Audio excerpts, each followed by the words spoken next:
Hello everyone.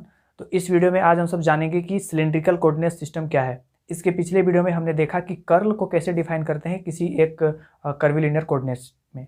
तो दो special types of curvilinear coordinates हम सभी को पढ़ना है, स्फेरिकल और सिलिंड्रिकल। तो इस वीडियो में हम सभी आज सिलिंड्रिकल कोऑर्डिनेट सिस्टम्स के बारे में जानेंगे। तो सिलिंड्रिकल कोऑर्डिनेट सिस्टम्स हेल्पफुल रहता है जब कभी भी हमें सिलिंड्रिकल सिमिट्री देखने को मिलता है। फॉर एग्जाम्पल, जैसे सपोज करें कि हमें एक वॉल्यूम दे रखा है और उस वॉल्यूम पे क्या करना है, हमें इस ट्रिपल इंटीग्रेशन को इवेलुएट करना है। ठीक है, सपोज करें dx, dy और dz। ये जो वॉल्यूम एलिमेंट है उसको किसी एक सॉलिड पे हमें इवेलुएट करना है और वो सॉलिड सपोज करें कि सिलेंडर गिवन है। तो अगर आप सब इसे ट्रिपल इंटीग्रेशन में जो भी लिमिट होता है उस लिमिट को पुट अप करके सॉल्व करोगे तो थोड़ा लंबा सॉल्व करना पड़ता है। लेकिन अगर ये जो वॉल्यूम एलिमेंट है, अगर इसे हम सिलिंड्रिकल कोऑर्डिनेट सिस्टम के लिए जो भी वॉल्यूम एलिमेंट होता है उस वॉल्यूम एलिमेंट को यहाँ पुटअप करके प्रॉपर लिमिट पुटअप करके सोल्व करें, सीखेंगे कैसे करते हैं वो, तो हम सब इसको आसानी से सोल्व कर सकते हैं। ठीक है, तो इसलिए हम सभी को सिलिंड्रिकल कोऑर्डिनेट सिस्टम थोड़ा पढ़ना मतलब इम्पोर्टेंट हो जाता है और हमें ये बहुत यूज भी आता है। इसका और भी एग्जाम्पल है, जैसे सपोज करें हम सभी को पता है कि अगर कोई लाइन है, लाइन चार्ज डिस्ट्रीब्यूशन है। एक्चुअली में अगर इसको हम बहुत ही छोटे लेवल पे जाके देखें तो ये एक तरह का सॉलिड ही है, एक तरह का सिलेंडर ही है। एक वायर को हम सब एक सिलेंडर ही कंसिडर कर सकते हैं, छोटा सा। तो इसका वॉल्यूम चार्ज डेंसिटी कुछ होगा। ठीक है, सपोज करें वो रो है। वॉल्यूम चार्ज डेंसिटी मतलब चार्ज पर यूनिट वॉल्यूम। तो इस वायर की वजह से जो इलेक्ट्रिक फील्ड होगा वो क्या होता है, रेडियली आउटवर्ड डायरेक्शन होता है। और मतलब पूरे 3D में कहने का मतलब ये है कि सपोज करें अगर ये लाइन चार्ज है तो इलेक्ट्रिक फील्ड क्या होगा, इसके रेडियली आउटवर्ड डायरेक्शन में होगा। तो आप सब देखो वहाँ भी हमें एक सिलिंड्रिकल सिमिट्री देखने को मिल रहा है। तो इस प्रॉब्लम से डील करने के लिए हम सभी को कभी कभी सिलिंड्रिकल कोऑर्डिनेट सिस्टम्स का भी यूज़ करना होता है। ठीक है, तो फिजिक्स में भी इसका यूज है। तो आइए जानते हैं सिलिंड्रिकल कोऑर्डिनेट सिस्टम में एक्चुअली में है क्या। ठीक है, तो सपोज करें कि कार्टेशियन कोऑर्डिनेट सिस्टम में जो एक्स वाई जेड एक्सिस होता है, तो ये है जेड एक्सिस, ये है वाई एक्सिस और ये है एक्स एक्सिस। ठीक है, सपोज करें ये है एक्स एक्सिस, ये वाई एक्सिस और ये जेड एक्सिस। और इस पे एक रैंडम कोई स्पेस पे एक पॉइंट कंसिडर करें। सपोज करें वो पॉइंट कहीं यहाँ पे है और इस पी पॉइंट का जो कार्टेशियन कोऑर्डिनेट है वो है एक्स, वाई और जेड। इसका मतलब ये कि हम सबसे पहले एक्स यूनिट आए होंगे एक्स के डायरेक्शन में। ठीक है, वाई यूनिट चले होंगे वाई के डायरेक्शन में और फिर जेड यूनिट चले होंगे ऊपर की ओर। तब कहीं जाके इस पॉइंट पे हम सब पहुँचे होंगे ना, इसीलिए इसका कोऑर्डिनेट क्या है, x comma y comma z है। ठीक, अब ऐसा एज्यूम करें कि इस पी पॉइंट पे पहुँचने के लिए एक और भी रास्ता हो सकता है। ठीक है, हम सब क्या करें कि आर डिस्टेंस या फिर रो डिस्टेंस, इसको रो ही कंसिडर करते हैं। बहुत सारे बुक में इसको रो एस आर, बहुत सारे बुक में इसको कंसिडर किया गया है, लेकिन हम सब इसको रो कंसिडर करके पढ़ेंगे। ठीक है, तो ऐसा सपोज करें कि रो डिस्टेंस गए हैं एक्स एक्सिस से फाई एंगल रोटेट करके, और ये फिर जेड डिस्टेंस ऊपर की ओर गए होंगे, तब इस पॉइंट पे पहुंचे होंगे। तो उसके लिए जो कोऑर्डिनेट होगा वो होगा रो, फाई और जेड। ठीक है, तो ये कोऑर्डिनेट कहलाता है इसका सिलिंड्रिकल कोऑर्डिनेट।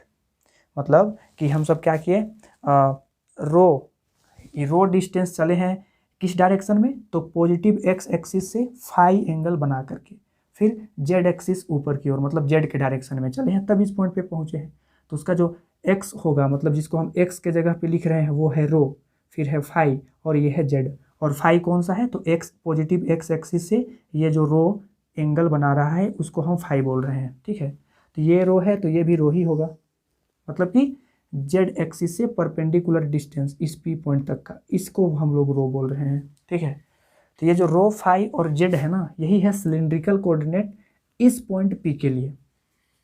ठीक, अब यहाँ पे लिमिट देखें आप सब, तो ये फाई लिमिट, इस फाई का लिमिट कहाँ से कहाँ तक होगा, तो ये फाई जो है वो 0 डिग्री से 2 पाई हो सकता है, मतलब कि 0 to 2 पाई होगा। ठीक, इस रो का लिमिट क्या होगा, तो रो देखो आप सब, ये 0 से इन्फिनिटी तक जा सकता है। ठीक है, तो इसका लिमिट होगा 0 to इन्फिनिटी। इसी तरह जेड का लिमिट क्या है, तो जेड तो पहले जैसा 0 से पॉजिटिव इन्फिनिटी तक जाता था, फिर 0 से माइनस इन्फिनिटी तक जाता था, तो इसका लिमिट होगा minus infinity two plus infinity. ठीक है, तो ये लिमिट होगा। तो जब भी हम सब सिलेंड्रिकल कोऑर्डिनेट सिस्टम को, अगर सिलेंड्रिकल कोऑर्डिनेट सिस्टम का यूज करके कोई क्वेश्चन सोल्व कर रहे हो, तो उसमें जो लिमिट होगा, जैसे ये वेरिएबल होगा, फाई का वेरिएबल होगा, रो का वेरिएबल होगा, या फिर जेड का वेरिएबल होगा, तो इस तरह से हम सब लिमिट पुट करेंगे। ठीक है, जैसा भी क्वेश्चन रहेगा, एक्चुअली में जब क्वेश्चन करेंगे तो आप सबको समझ में भी आएगा। तो इस रो को इस सिलेंड्रिकल कोऑर्डिनेट्स में और ये कार्टेशियन कोऑर्डिनेट में क्या क्या रिलेशन है उसको यहाँ पे लिखते हैं। तो आप सब देखो, तो एक्स को क्या लिख सकते हैं, एक्स को लिख सकते हैं रो कोस फाई, लिख सकते हैं ना। इस रो का एक्स कंपोनेंट क्या होगा, रो कोस फाई। इसी तरह वाई को क्या लिख सकते हैं, तो वाई को लिख सकते हैं रो साइन फाई। और जेड, जेड तो चेंज नहीं होगा क्योंकि जेड पहले वाला ही जेड है। ठीक है, तो आप सब देखो यहाँ पे कि अगर हमें रो पता हो और फाई पता हो और जेड पता हो, मतलब कि सिलेंड्रिकल कोऑर्डिनेट्स पता हो, तो हम उसका कार्टेशियन कोऑर्डिनेट पता कर सकते हैं। सिमिलरली अगर हमें कार्टेशियन कोऑर्डिनेट पता हो तो हम सब सिलेंड्रिकल कोऑर्डिनेट पता कर सकते हैं। कैसे, तो अगर इन दोनों इक्वेशन को स्क्वायर करके ऐड करें तो हमें मिलेगा x square plus y square is equal to rho square. ठीक है, और अगर इन दोनों को डिवाइड करें तो tan phi is equal to क्या होगा, वाई बाई एक्स होगा, मतलब कि phi is equal to tan inverse y by x. ये कैसे लिखे, तो अगर ये समझ में नहीं आया तो यहाँ पे भी आप सब देख सकते हो।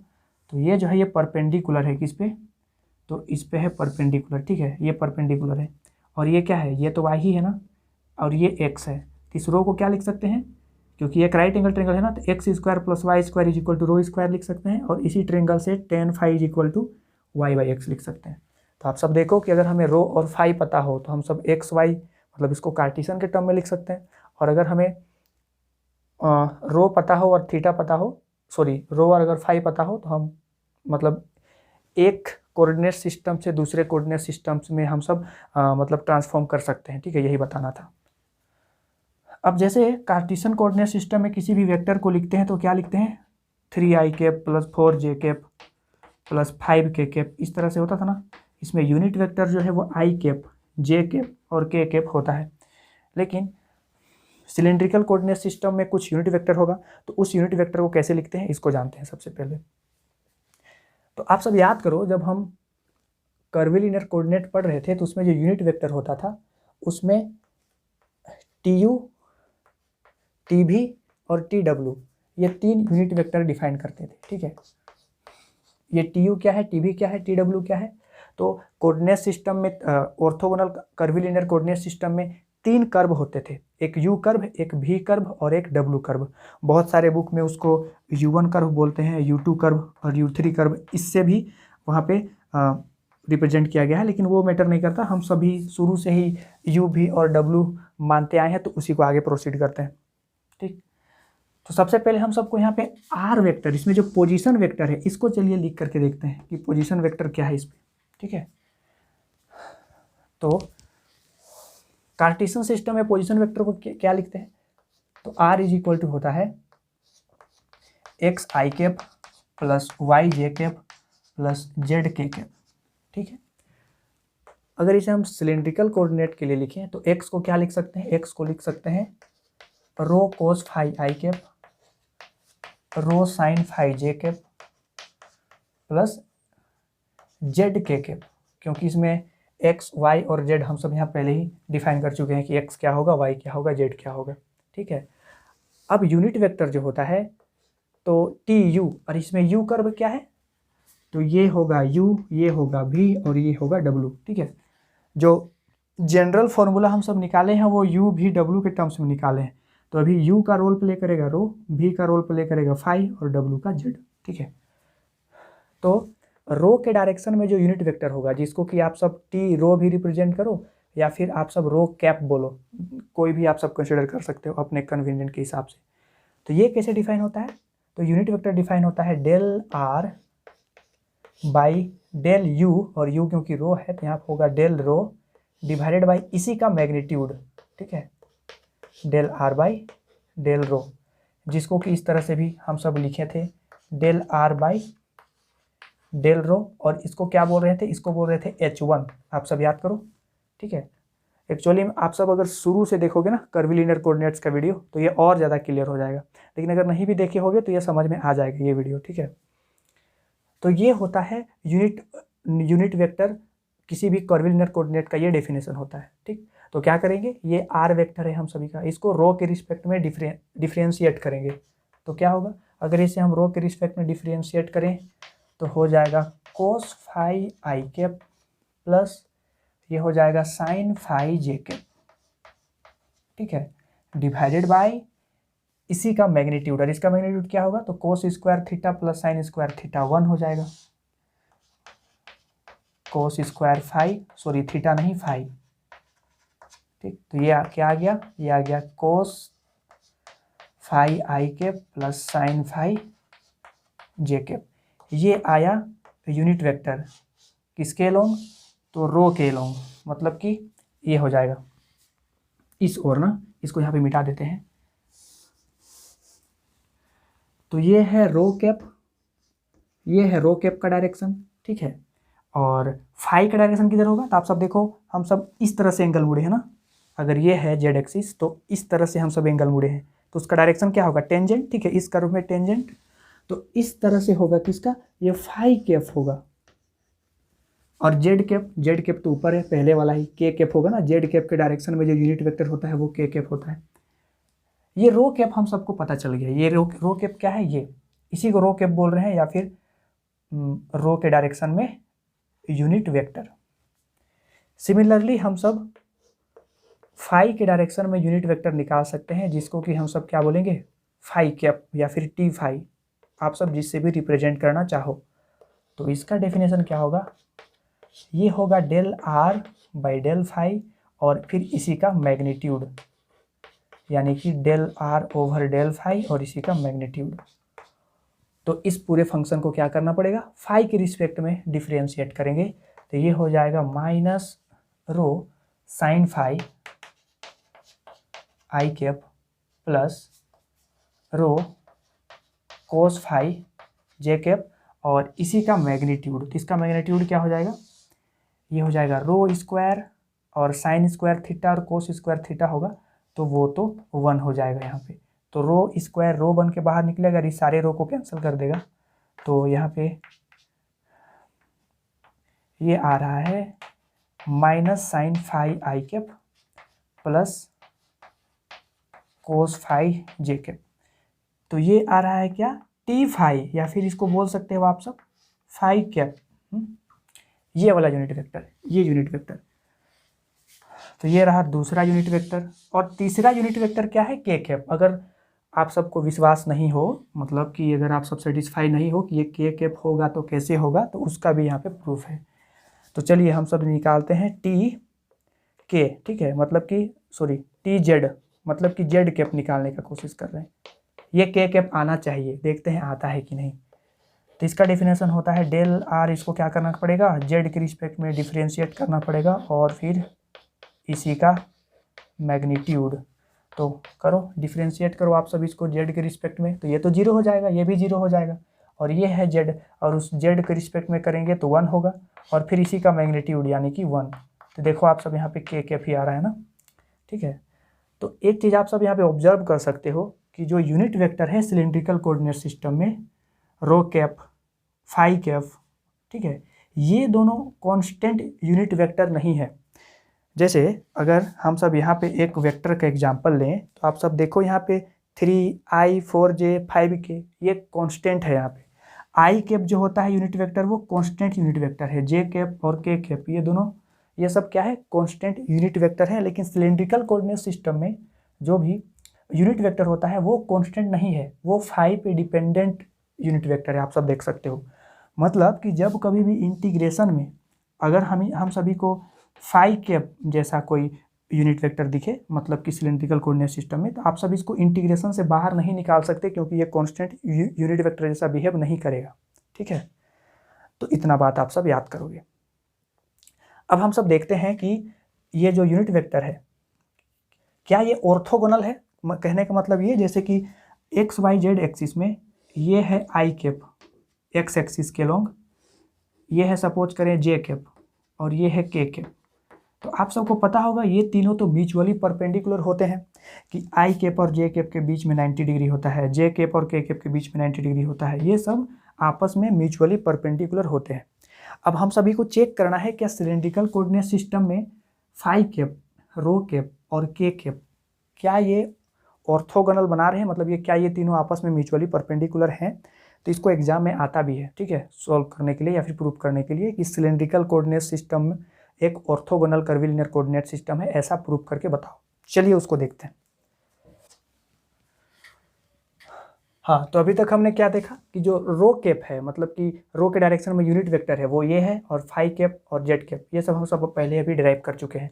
तो अगर यहाँ पे ये तीनों म्यूचुअली परपेंडिकुलर हैं, मतलब अगर रो कैप है ये सपोज करें, ठीक है, फाई कैप है इस और जेड कैप है ऐसा, मतलब ये तीनों म्यूचुअली परपेंडिकुलर है क्या, इसको चेक करने के लिए क्या करेंगे, इनका डॉट प्रोडक्ट को जीरो प्रूफ करना है, ठीक है।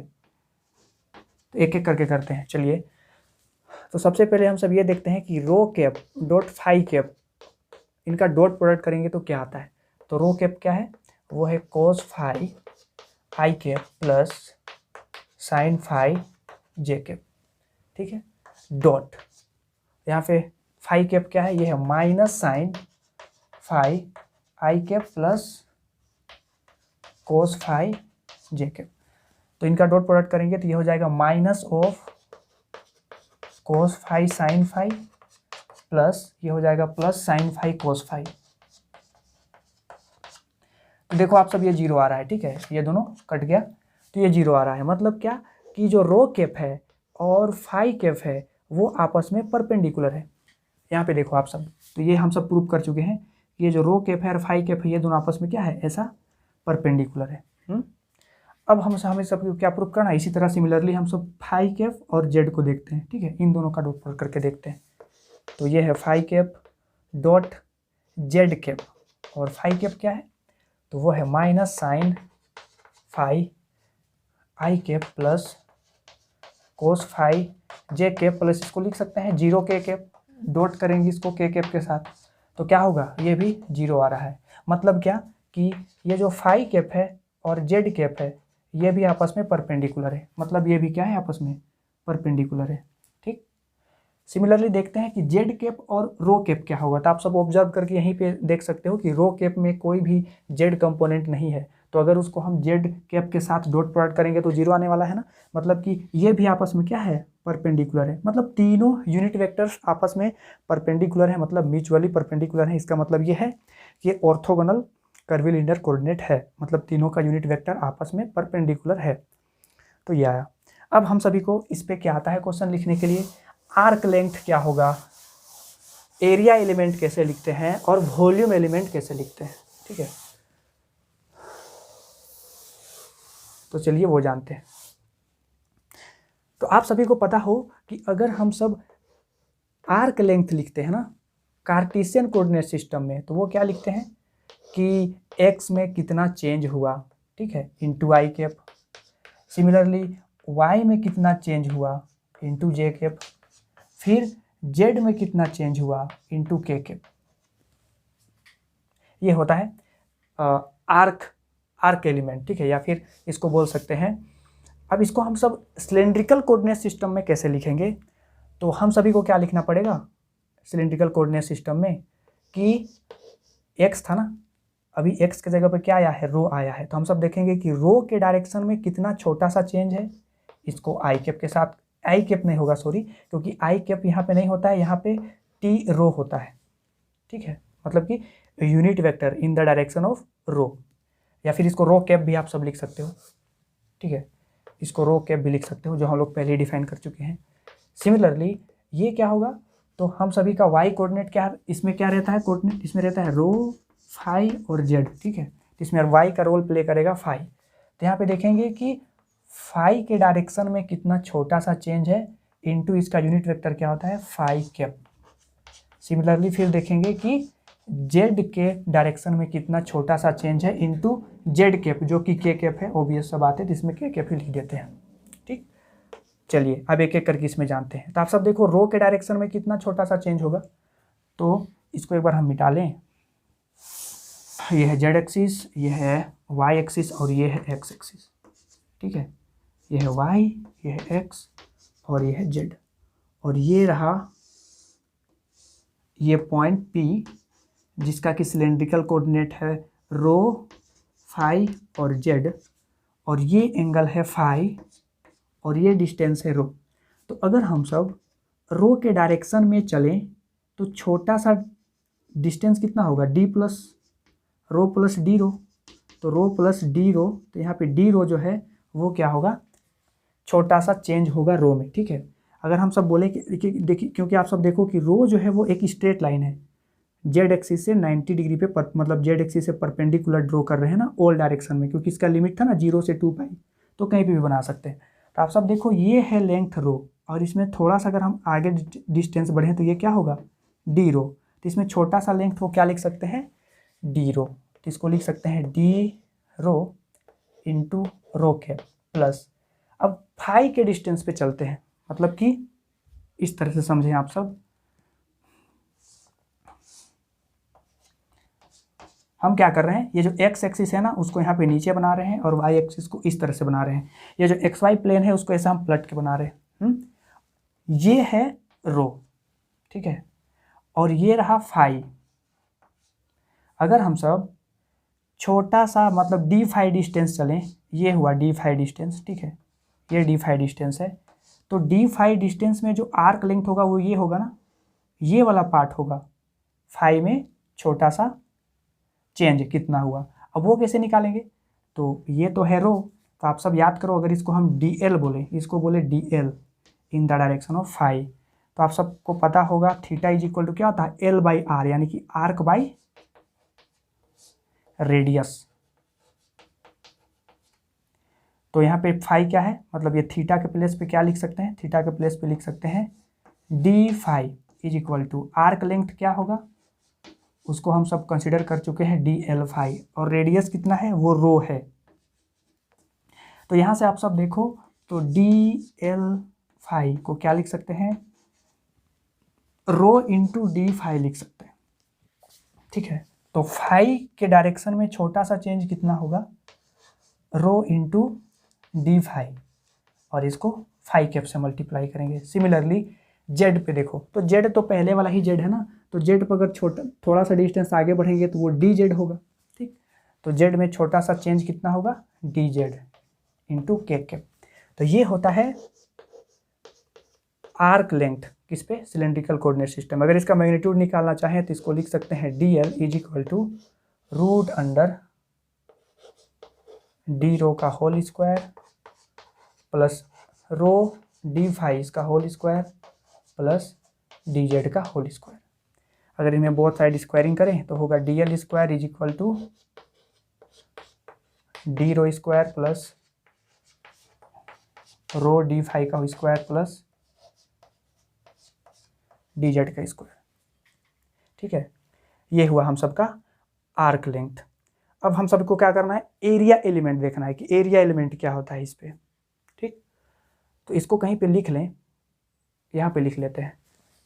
तो हम सभी ने देखा कि जो रो के डायरेक्शन में छोटा सा चेंज होता है उसको लिख सकते हैं डी रो, और फाई के डायरेक्शन में छोटा सा चेंज को लिख सकते हैं रो इंटू डी फाई, और जेड में कोई भी चेंज नहीं है इसका तो डी जेड ही होना चाहिए, ठीक। तो ये रहा arc length cylindrical coordinate system के लिए। अब चलते हैं हम सब एरिया एलिमेंट कैसे लिखते हैं इसमें। अच्छा एक चीज़ और, ये जो डी एल है ना, डी एल स्क्वायर अभी जो निकाले, इसको निकालने का और भी मेथड होता है। जैसे आप सबने देखा होगा कि जो डी एल होता है या फिर डी आर वेक्टर होता है, सॉरी डी एस वेक्टर, इसको बहुत सारे बुक्स में डी एस वेक्टर, हम लोग इसको डी एल ही मानेंगे। आप सब समझो कि ये आर्क लेंथ है। इसको D R vector dot D R vector से भी निकाला जाता है, ठीक है। डी एल स्क्वायर होगा एक्चुअली में ये, तो इस मेथड से करेंगे तो भी इसका आंसर यही आएगा। एक और मेथड है कि डी एल को लिख सकते हैं del r by del u, मतलब कि del rho into d rho plus del r by del phi into d phi plus del r by, यहाँ पे वेक्टर है, del r by del z into d z. ठीक है, इससे भी अगर हम सब इवेलुएट करेंगे तो आ जाएगा, लेकिन सबसे आसान यही है तो इसी को हम सब याद करके रखेंगे। ठीक है, तो चलिए जानते हैं अब एरिया एलिमेंट कैसे लिखते हैं। तो जो एरिया एलिमेंट है उसे हम सब कंसिडर करेंगे डी ए वेक्टर, और डी ए वेक्टर को कार्टेशियन कोऑर्डिनेट में क्या लिखते हैं, तो वो होता है d y d z i cap plus d x d z j cap plus d x d y k cap. ठीक है, ये होता है area element Cartesian coordinate system में। अगर इसी को हम सिलेंड्रिकल कोऑर्डिनेट सिस्टम में लिखे तो क्या होगा, इसी को अगर हम सिलेंड्रिकल कोऑर्डिनेट सिस्टम के लिए लिखना चाहें तो ये जो डी वाई है, वाई मतलब क्या, तो ये एक्स जैसा है, ये वाई जैसा है और ये जेड जैसा है। ठीक है, तो इसका मतलब इसको लिख सकते हैं डी फाई मतलब कि डी एल फाई, और यहाँ पे लिखेंगे डी एल जेड, जेड तो जेड ही है, आई कैप के जगह पे हो जाएगा रो कैप प्लस डी एक्स का मतलब क्या हो गया, छोटा सा change in the direction of x मतलब कि रो, और ये हो जाएगा डी जेड, और यहाँ पे हो जाएगा जे कैप के जगह पे फाई कैप, डी एक्स हो जाएगा डी एल रो, और डी वाई क्या है d l in the direction of phi, और के कैप तो एज इट इज रहेगा। और ये सब हम ही सबको पता है, डी एल फाई क्या है, तो डी एल फाई है रो डी फाई डी जेड, तो ये हो जाएगा रो डी फाई डी जेड, और रो डी फाई, ये डी जेड नहीं है, सॉरी यहाँ पे ये पहले ही लिखे हैं उसका मिस्टेक है।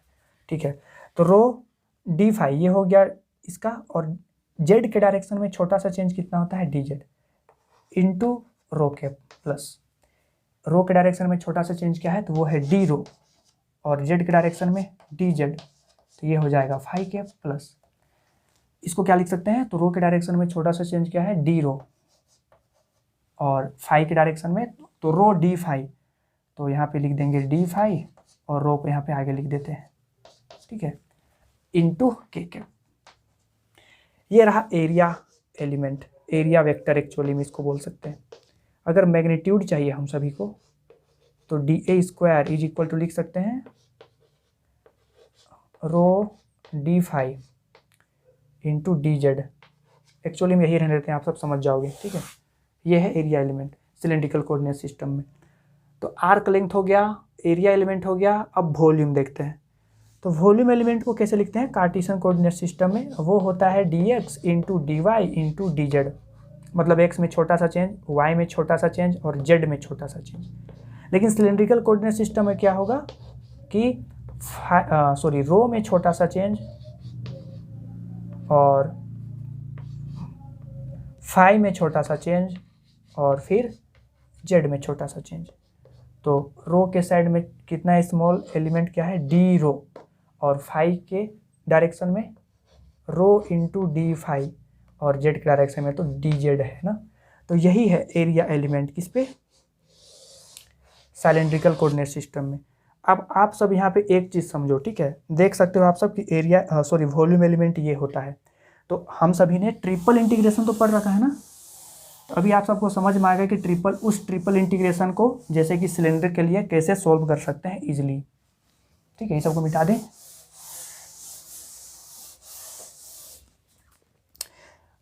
अब यहाँ पे आप सब कंसिडर करें कि कोई हमें एक सिलेंडर दिया है जिसका एक इक्वेशन गिवन है क्या, x square plus y square is equal to 4 और जेड इज इक्वल टू 0 और जेड इज इक्वल टू 3। ये एक सिलेंडर का ही इक्वेशन है, इसको हम बना करके दिखाते हैं।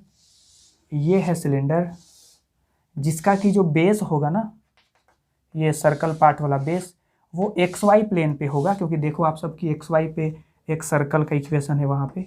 तो ये है y, ये है x, और इसका रेडियस कहाँ है, तो इसका रेडियस कितने यूनिट का है, तो 2 यूनिट का है, और ये z इज इक्वल टू 0 से 3 तक वेरी कर रहा। ये सिलेंडर है हम सबकी वो। अगर हमें इसका वॉल्यूम पता करना हो तो किसी का भी वॉल्यूम कैसे पता करते हैं, तो किसी का भी वॉल्यूम पता करते हैं triple integration of dx into dy into dz। ठीक, अब इसमें लिमिट लगाना है, तो लिमिट क्या लगाएंगे, तो सपोज करें पहले x का लिमिट लिखना चाहें तो ये होगा minus root under 4 minus y square to plus root under 4 minus x square. फिर किसका लिमिट लिखेंगे, एक्स का लिमिट लिखेंगे, और एक्स का लिमिट कहाँ से कहाँ तक है, तो वो है 0 to 2, ठीक है। एक्चुअली -2 to +2 होगा, क्योंकि यहाँ पे y का अगर हटा दें तो x = +-2 आ रहा है, और z कहाँ से कहाँ वेरी कर रहा है, 0 to 3।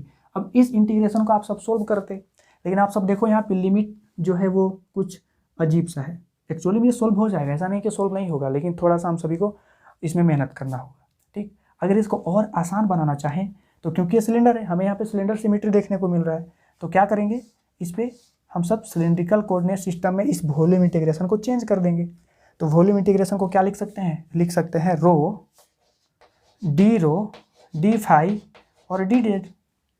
और हम सभी को पता है रो का लिमिट होता है 0 to ∞, ठीक, और फाई का लिमिट होता है 0 to 2 पाई, अभी हम सब ने देखा था ना इसका लिमिट, और जेड वेरी करता है -∞ टू +∞। कॉम्पेरेटिवली इससे ज़्यादा आसान इसको सोल्व करना होता है, ठीक है, सिलेंड्रिकल कोऑर्डिनेट सिस्टम ऐसा कन्वर्ट करके। तो इसमें भी इसका एक एप्लीकेशन है। इसी तरह स्फेरिकल कोऑर्डिनेट सिस्टम भी होता है, जो हम सभी को अगले वीडियो में पढ़ना है। इसमें तो हम सभी अभी सिलेंड्रिकल कोऑर्डिनेट सिस्टम पढ़ रहे हैं। इसमें और क्या, इसमें तो आप सभी को भी dx dy dz दिख रहा है ना। हो सकता है इसमें पहले ही कोई फंक्शन दिया हो, सपोज करें कि वो x y z का फंक्शन दिया हो, और फिर रहे dx × dy × dz, तब ये और मुश्किल हो जाएगा। लेकिन इसमें क्या होगा, हम सब x को रिप्लेस कर सकते हैं रो कोस फाई से, y को रिप्लेस कर सकते हैं रो साइन फाई से, और z को तो z ही रहने देना है। तो इस तरह से अगर हम चेंज करेंगे और प्रॉपर लिमिट पुटअप करेंगे तो ज़्यादा आसानी से सोल्व कर सकते हैं, ठीक है, वॉल्यूम इंटीग्रेशन या फिर ट्रिपल इंटीग्रेशन को। अब इसमें और क्या बच जाता है, तो हम सब ने क्या क्या देखा कि cylindrical coordinate system orthogonal curvilinear coordinate system है, ये प्रूफ करना होगा तो आप सब कर सकते हो। फिर इसमें हमने देखा कि वॉल्यूम इंटीग्रेशन क्या है, एरिया एलिमेंट कैसे लिखते हैं, आर्क एलिमेंट कैसे लिखते हैं। अब हम सभी को पता है कि जो ऑर्थोगोनल कर्विलिनियर कोऑर्डिनेट है उसमें हम सब ग्रेडियंट को कैसे डिफाइन करते हैं। तो सपोज करें कोई एक स्केलर पॉइंट फंक्शन है f, इसका ग्रेडियंट को कैसे डिफाइन करते हैं, तो ये होता है tu/h1 × ∂f/∂u plus tv/h2 × ∂f/∂v plus tw/h3 × ∂f/∂w।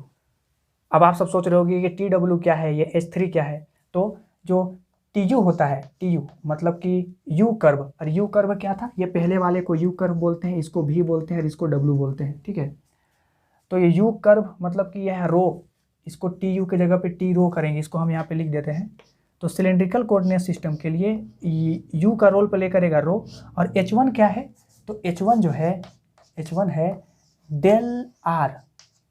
∂r/∂u, इसका मैग्नीट्यूड, ठीक है, इसका मैग्नीट्यूड को हम सब h1 बोल रहे हैं, मतलब कि जो भी यूनिट वेक्टर होगा उसका मैग्नीट्यूड। आप सब इसको देखो, इसका मैग्नीट्यूड क्या होगा, इसमें r वेक्टर हम लिख देते हैं पहले। r वेक्टर क्या है, इस सिलेंड्रिकल कोऑर्डिनेट सिस्टम के लिए जो r वेक्टर होता है वो होता है रो कोस फाई आई cap plus rho sine phi जे कैप प्लस के कैप, ठीक है। तो पहले इसे हम u के रिस्पेक्ट में, u मतलब रो, ठीक है, रो के रिस्पेक्ट में अगर इसे हम डिफरेंशिएट करेंगे और इसका मैग्नीट्यूड निकालेंगे तो वो क्या होगा। तो अगर हम यहाँ पे h1 कैलकुलेट करना चाहें तो इसका पहले क्या करना पड़ेगा, रो के रिस्पेक्ट में डिफरेंशिएट करेंगे तो ये हो जाएगा कोस फाई आई कैप प्लस साइन फाई जे कैप, ठीक, और ये तो 0 हो जाएगा, ठीक। अब इसका मैग्नीट्यूड, तो इसका मैग्नीट्यूड कितना होगा, तो इसका मैग्नीट्यूड होगा रूट अंडर इसका स्क्वायर और इसका स्क्वायर, तो ये तो 1 आ रहा है ना। तो यहाँ पे देखो आप सब h1 की जगह पे क्या हो जाएगा, 1 हो जाएगा, इंटू ∂f/∂रो, क्योंकि u का रोल प्ले भी रो कर रहा है। सिमिलरली v किसको मानेंगे, फाई को, तो यहाँ पे हो जाएगा t फाई डिवाइडेड बाई, और यहाँ पे टी रो क्या है, तो टी रो आप सब देख सकते हो, हम सब पहले ही निकाल के रखे हैं, ये रो के डायरेक्शन में यूनिट वेक्टर है, ठीक है, सिलेंड्रिकल कोऑर्डिनेट सिस्टम में इसके करस्पॉन्डिंग कुछ यूनिट वेक्टर होगा, इसके करस्पॉन्डिंग भी कुछ यूनिट वेक्टर होगा, और ये तो के कैप ही है। और इनका जो यूनिट वेक्टर होता है वो कांस्टेंट यूनिट वेक्टर नहीं होता है। ये सब हम पहले ही पिछले वीडियो में डिस्कस हम सब कर चुके हैं ऑलरेडी। H2 क्या होगा, तो यहाँ पे H1 के जगह पे ये था ना, H2 के जगह पे यहाँ पे डेल फाई हो जाएगा। मतलब कि ये जो पोजीशन वेक्टर है इसको फाई के रिस्पेक्ट में हम सब डिफरेंशिएट करेंगे और फिर उसका मैग्नीट्यूड निकालेंगे। तो चलिए वो करते हैं। तो H2 क्या हो जाएगा इस केस में, तो वो हो जाएगा रो, क्योंकि इसको हमें फाई के रिस्पेक्ट में डिफरेंशिएट करना है, तो ये हो जाएगा माइनस रो साइन फाई आई cap plus rho cos phi जे कैप, और वो तो जीरो हो जाएगा जेड के कैप, इसका डिफरेंशिएशन जीरो हो जाएगा। अगर इसका हम मैग्नीट्यूड निकालें तो इसका मैग्नीट्यूड निकालने के लिए क्या करना पड़ेगा, इसकी स्क्वायर करना पड़ेगा। तो इसका रूट अंडर रो स्क्वायर कोस स्क्वायर फाई और रो स्क्वायर साइन स्क्वायर फाई, तो ये रो आ रहा है। ठीक है, तो H2 है रो, तो इसके जगह पे रो लिखेंगे और ये हो जाएगा del f by del row.